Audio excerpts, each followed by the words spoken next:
Yo, what is going on, Cover One crew? Welcome back to the show. Hope everybody is good. What a weekend of playoff football it was. Bills Mafia, baby. Victory Monday. How sweet it is. Now we get to take on those Baltimore Ravens. Still to conclude, I should say, Minnesota and the Rams on Monday Night Football. But what are we talking? Buy or sell? Dynasty tight ends. Got to keep going down this path, get you guys revamped. The tight end position is very difficult to dissect overall because if you basically roll into the end zone 5 times, you're a top 10 tight end at this point. So there are players that we can maneuver around, buy or sell, to at least upgrade and gain those values back. First one on the board is a Brock Bowers. I understand, okay, right off the bat, when I scouted a Brock Bowers, the opinion of mine was like Kmet, no question, that he was a generational talented tight end. Without question, he did not disappoint, man. Racking up the most receptions by any rookie pass catcher, wide receiver, or tight end in NFL history. Absolutely unbelievable stuff we saw from a Brock Bowers. He is only 22 years of age. Dynasty ranked tight end. He is number 1 right now. 70.6 on the boom rate. A nice 206 points to be the tight end 1 here in 2024-25. Unbelievable season that he did have, and I get it, man. Nobody's going to be selling y'all a Brock Bowers, but, I mean, they're going to get a franchise QB at some point, and this will only elevate a Brock Bowers that much more if we could actually say that and suggest that. Absolutely, man. You're going to have to pay up big to get a Brock Bowers, and typically I don't say sell the farm for one player, especially at the tight end spot, but I do not dislike if you're going to throw picks and players to go and get this guy to basically secure a player you'll never have to think about. Set it and forget it in your tight end spot. Brock Bowers definitely one of those guys. We should absolutely encourage to do that, but it's going to be very difficult to claw a Brock Bowers off of somebody's club without question. He's just going to be a fixture in your lineup every single week. Abso-freaking-lutely. Even though the price is high, I'm still buying a Brock Bowers, baby. No question about it. Sam Laporta, man, 24 years of age. Dynasty tight end right now. He is ranked as the number 3 tight end. 50% boom rate on the season. 144.6 points. He did finish as the tight end 7 after a very slow start. And we know he started slow. And I mean, definitely he rebounded as the season did wear on. I mean, last 6 games, he boomed 5 times out of those 6. So you can see the usage was definitely moving up. But the evolution of a JMO definitely hurt Sam this season.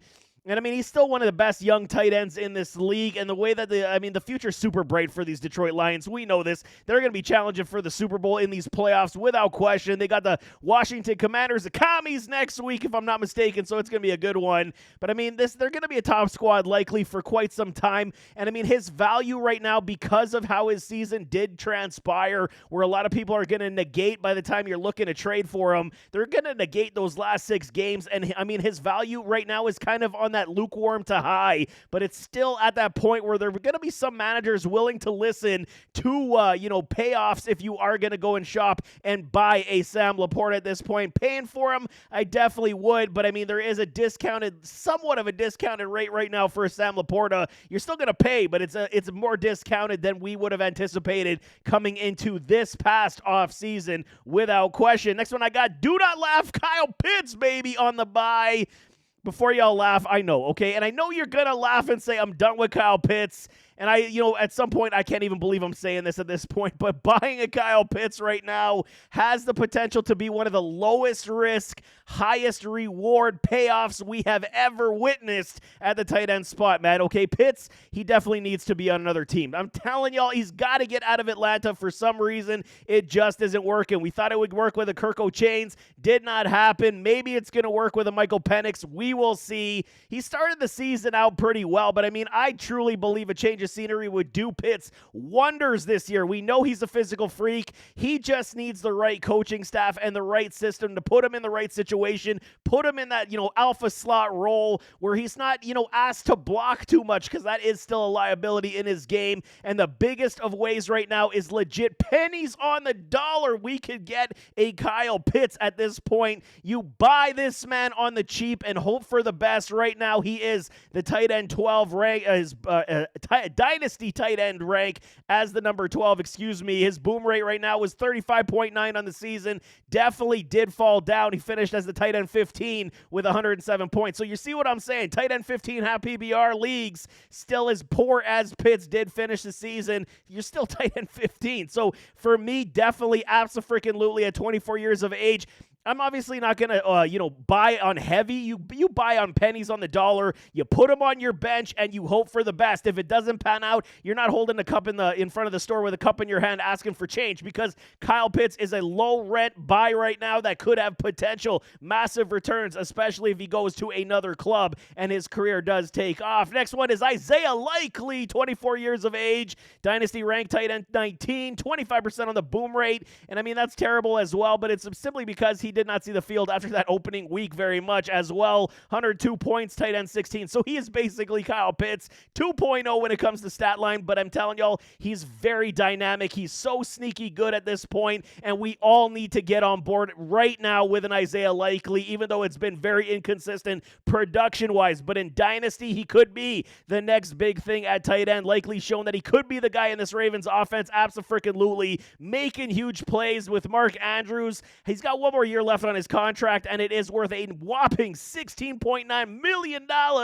It's a cap hit, and he holds basically no dead money. If it traded or released, I believe it is post-June 1st designation as well. I mean, and they could definitely, these Ravens, make that move to free up some funds. Hopefully, if they do, this opens up a massive, opportunity for an Isaiah Likely, and they would be no worse for wear with Likely being the starting tight end on this offense, because we've seen what he can do when Andrews is out, or else they utilize a Likely in this offense that much more. Isaiah Likely also, he's on his final year of his contract as well as rookie contract, and I mean, he could be lost in 2026, and I don't foresee the Ravens allowing this man to go into the open market. And I mean, they got a starting tight end right now that's already knowingly understands the system here with a Lamar Jackson. I mean, he could be with the biggest future tight end here with Lamar Jackson, Derrick Henry, and company, abso-freaking-lutely. So it is very good for the futures. I mean, you buy him low still, because a lot of people are going to be frustrated. He's not the tight end one on this team. You can still get him on mid-level value, and eventually either he's going to take over as a Ravens tight end one, or he's going to be going somewhere else and likely be, no pun intended, on another club, the tight end one. Buy now while others sleep, absolutely, on an Isaiah Likely, because the value right now is only going to continue to go up, especially if these Ravens do decide to trade or release a Mark Andrews this offseason. Luke Schoonmaker, Dallas Cowboys, 26 years of age. Y'all be like, why am I buying this guy? Because it's Dynasty, and we got to get players at the right moments. Dynasty ranked tight end right now, 38. Value extremely low, 11.8 on the boom rate, 3.6 points this season, tight end 44. So much like Isaiah Likely, I'm singing a very similar thing with a Schoonmaker, but on a lesser expectation role right now. Schoonmaker is playing behind a Jake Ferguson, like you guys know, getting limited touches, limited targets, but Schoonmaker to me is a legit tight end one in this offense with the Cowboys, and definitely could be. He's just wanting his opportunity, looking for the opportunity, and we saw it when Ferg went down with that injury. He answered the bell with ease, man, and hopefully Dak Prescott could come back, and at least, you know how Dak plays, you know how this offense does move with a McCarthy. They utilize the tight end spot quite a bit. And, I mean, with Dallas, they're paying their tight ends, with a big cap hit. They're not going to do that. So once Ferg is on the free agent market, I believe he's got 1 year left on his deal as well, his rookie deal, we could see in 2 years a Schoonmaker become the tight end one. So we are going to be a little early on Schoonmaker, so you can likely get him for basically nothing in a trade market right now. Sit him on your taxi squad, and you wait for Schoon to be that guy in Dallas, if not somewhere else, because I think he is absolutely phenomenal as a tight end. He could be something really big. Buy now and wait for the returns, absolutely, on a Luke Schoonmaker. Theo Johnson, last buy on my board, 23 years of age. Dynasty TD tight end, 26 at this point. He basically had no boom rate, 0.08, nothing to, basically write home about. 53.6 points on the season, tight end 38 was his final rank. But, I mean, if there was one positive to come out of the Giants season this year, very strong draft class that they did have, man. Tyrone Tracy, Malik Neighbors, Theo Johnson, obviously just to name a couple guys out of this class. And I mean, okay, Johnson did start out slow. Can't blame him. They had poor QB play. He did not get in the offensive system right out the gates. But as the season did go on, we started to understand Theo was picking up a little bit of steam. I mentioned him how many times in my waiver wire picks. He's a watch player. We could see it coming. Never really came to pass in fruition. But I mean, there is a lot of opportunity with a season-ending injury as well. Kind of put him, on the shelf, and everybody's going to think less of this guy at this point. He's young, he's fast, he's big, he's strong, he's a legit playmaker. We are looking at the tight end spot, no question, and I am a huge fan of his services. You could get him also on the cheap, stash him also on your taxi squad, and then y'all can thank me later. He's definitely one of these guys I'm trying to get all shares of on all my Dynasty teams because he is that good. Sell candidates, we got Zach Ertz, 34 years of age. Dynasty rank right now is tight end 30. Understandably, he is 34 years of age. He was basically, almost out of the NFL. Signed the one-year deal with these Washington Commanders, the Commies, and he literally balled out, man. He showed there's still some fire in those legs. He's making catches all over the place. Had a very good season, man. 144.4 points. Tight end 8 on the season. 52% on the boom rate. What else can you ask from a 34-year-old tight end? And I mean, could he be snagged for another team next year, or if he's going to re-sign with these commies in 2025? We will see, because I mean, they do got Ben Sinnett in the waiting right now, and you guys know me, I'm a huge Ben Sinnett supporter as well, so I will not be shocked if the commies do let an Ertz go, but they could also bring him back on the cheap. But Ben Sinnett is also one name you got to watch. But at this point, I'm definitely, at this point with Washington, how they're moving with the aging talent of a Zach Ertz, I mean, the window is definitely to cash in on his value. It's extremely limited at this point. Could he even retire at the end of the season? Abso-freaking-lutely he could. So I would be shopping him immediately. See what you can get. I mean, recoup all that value that you can out of an Ertz. He's an aging out prospect or a product that we can absolutely still move because of the season he did have. And I would exercise that, no question. Likewise with a Travis Kelce, 35 years of age, Dynasty tight end. He is ranked number 9, still very high. I would put him down my board. This is the ECR rankings right now, expert consensus rankings. Not for me, man. I would be dropping him down. The age clearly is showing that he's lost a step. They're basically saving him now every single year for these playoffs. He had 146 points, did finish as the tight end 6 overall in half PPR. Not terrible whatsoever, but he did disappear for us quite a bit, man. And I mean, if y'all didn't follow my advice last year to sell Travis Kelce, you're definitely lost a lot of value on him moving forward right now. And he legit could retire, focus on the podcast, the TV shows with his brother Jason after this season, especially if the Kansas City Chiefs do three-peat and win another Super Bowl. I would not be shocked to see a Travis Kelce, ride off into the sunset after a three-peat dynasty of their own. But, I mean, it's tough to gain much value back here right now. You might have to do a nice package deal with a Travis Kelce and other players just to see what you can bring back. But, I mean, other ways to gain value is pick some players with a Kelce. I would definitely look in that direction. Sell now before he does retire and leave the NFL. Travis Kelce, definitely one of these guys. Told y'all last year it was time to sell. Now we got to still do it once again. Janu Smith, 29 years of age, Miami Dolphins. Dynasty tight end 15 right now, 58%, 58.8% on that boom rate, 178.3 points, was the tight end 4 on the season. Great season for a Janu. One of the most impressive rebounds I think I've seen for a tight end in this league. Janu finally finding that home in Miami, used to perfection this season. With all that Tyreek Hill drama, I mean, the fish missing the playoffs, Smith definitely was that dude. I mean, he was the third pass catcher in this offense, and we know Miami's been screaming to find a guy that could be the third option in this offense with Tyreek and a Jalen Waddle time.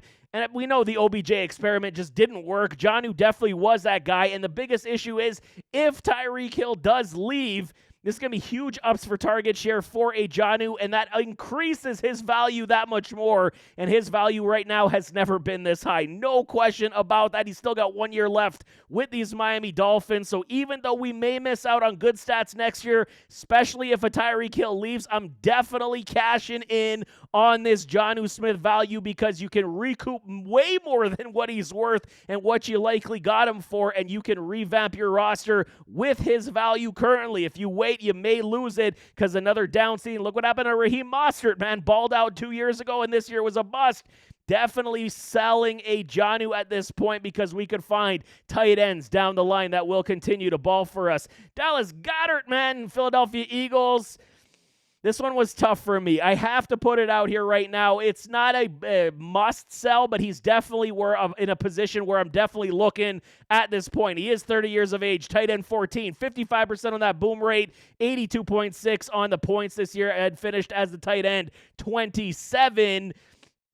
We know, man, he took over for Zach Ertz quite some time ago here in Philadelphia, and Dallas has just been a baller with these Eagles, and the only legitimate reason I have him on the sell market right now is basically his injuries. They're starting to concern me a little bit. He's finding his way too much in that medical room, and I mean, hitting that 30-year-old mark, it's not going to, give him any more healing powers that we think he's going to stay out of that room at this point, but he is a baller, still looking very good. Had an unbelievable touchdown this past weekend here on Sunday on a wild card weekend. Very good. He's still a very good quality tight end without question. Skill sets through the roof.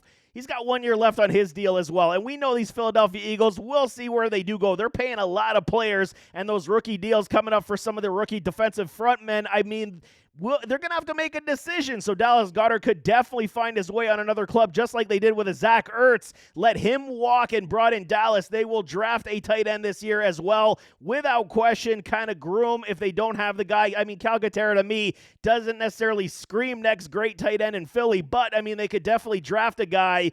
And I mean, massive returns based off name cachet, based off what he still is on the field at tight end. It's just the fact of injuries that do concern me quite a bit. So that's why I'm trying to sell a Dallas Goedert. Do not give him away, but get the appropriate value back for a Dallas Goedert, because when he is on the field, he is still balling out for us. Cade Otton, Tampa Bay Bucks. Poor Bucks lost. Poor Baker. You saw him on the sidelines. Did not look good. 25 years of age for Cade Otton. Tight end 16 on the Dynasty rank. 42% boom rate. 111 points. Finished as the tight end 13. And you guys know me. I'm a huge Cade Otton supporter. Love his game. He was one of my waiver wire gems picking him up like when we did. And he carried us in the middle part of the season at the position without question.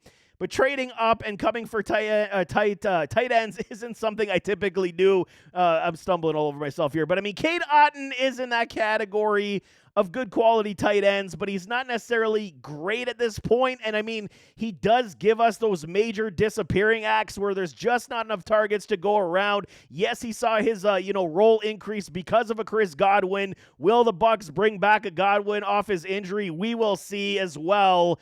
And, I mean, the best part of the Bucs offense, Baker Mayfield showing that he can support everybody on this team, but the run game is basically becoming the forefront, setting up the pass for a Baker, making him more comfortable, and then the tight end, I mean, they don't leave the field often enough, and that what makes it more appealing to me as well, because they are so run-centric at this point. We see Cade Otton on the field quite a bit as well, but, I mean, seeing his increase when Evans did go down, I mean, that was great, but then we saw it pulled back once again when Evans came back. So this is the concern for me. He showed his values definitely on the rise. He's a very good quality tight end. Did see some injury as well, but I'm definitely selling high on a Cade Otton at this point because of how this offensive dynamic is. Evans, my boy, Jalen McMillan, he's taken off as well. Wouldn't be surprised if Chris Godwin does not return. So, I mean, some injuries to deal with, but his value is very good to sell, and we can return off a young tight end potential here. Cole Kmet, last one on the board. Chicago Bears, 25 years of age. Dynasty tight end 18.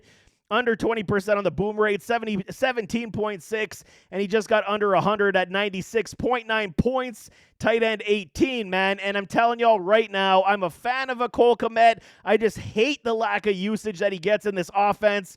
Rookie QB, this was what was very confusing to me. I totally thought that they would use him a lot more as that, safety blanket, check downs, checks, red zone opportunities. It was so far and few between that we would see one good game and then we'd see like 6 poor games from a Cole Kmet. It was legit that bad, man. The only caveat I'm going to say to hold off shopping a Cole Kmet at this point is who's going to be the new head coach in this on the Chicago Bears team. If they get an offensive mind, I may keep a Cole Kmet just because we could also see a Keenan Allen depart from this team as well. So there are 2 caveats here. So wait a little bit before we make the proper choice to sell a Cole Kmet, but keep it in the back of your mind. If nothing changes, they get another defensive coach, ship them out, man. I'm done with it because I do not like what's going down, even if a Keenan Allen does leave as well. But there you have it. That is Dynasty, tight ends, buy or sell.